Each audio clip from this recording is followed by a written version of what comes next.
Indore crime branch ने RBI income tax और साथ ही में कई निजी बैंकों की फर्जी सील बनाकर व्यापारियों से ठगी करने वाले आरोपी को गिरफ्तार कर लिया है। आरोपी मोहम्मद एजाज के पास से एक पिस्टल और कार भी बरामद हुई है।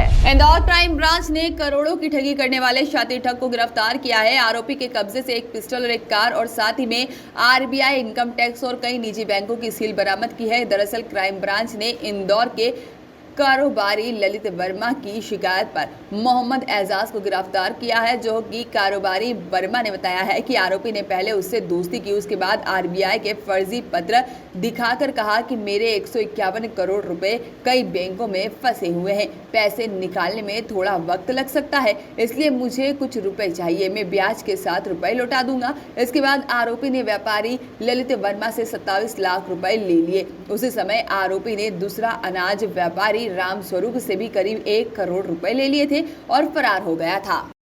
ठीक है। हाँ सर एक आरोपी पकड़ाया है बम्बई से, क्या कार्रवाई है उसकी और किस तरह से गुजरना करता है? इंदौर पुलिस क्राइम ब्रांच को एक सातर जालसाज जिसका नाम मोहम्मद एजाज पिता अब्दुल बहाव है, जो मूलतः मुंबई का रहने वाला है, इसको गिरफ्तार करने में सफलता मिली है। इसके विरुद्ध में 420 अन्य धाराओं में प्रकरण पंजीबद्ध हुआ है। इसकी मोडस ऑपरेंडी ये थी कि ये दोस्ती बनाकर फिर बहला फुसलाकर अच्छी बड़ी बड़ी बातें करके लोगों से ठगी करता था, जिसमें ये बताता था कि इसका पैसा जो है आरबीआई में अटका हुआ है, इनकम टैक्स का कुछ क्लियरेंस बचा हुआ है, और उस आशय की पत्र जो हुबहू असली जैसे दिखते थे और फर्जी बनाते था, ये लोगों को बताता था। उसके आधार पर ये उनसे पैसा ले लेता था और पैसा लेने के बाद में जो है ये उनके साथ में इस तरीके से ठगी करता था।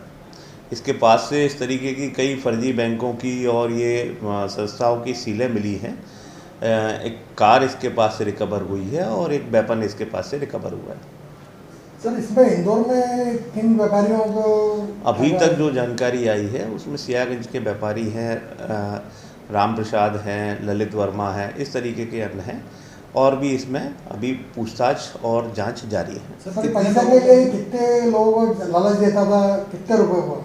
ये बताता था कि इसको इमीडिएटली अभी पैसे की आवश्यकता है, जिससे ये कोई सा काम करेगा और जिसमें उसको जो प्रॉफिट होगा उस प्रॉफिट का बड़ा शेयर जो है पैसा देने वाले को दे देगा। जब तक इसका पैसा भी रिलीज़ हो जाएगा उसे भी ये पैसा दे देगा।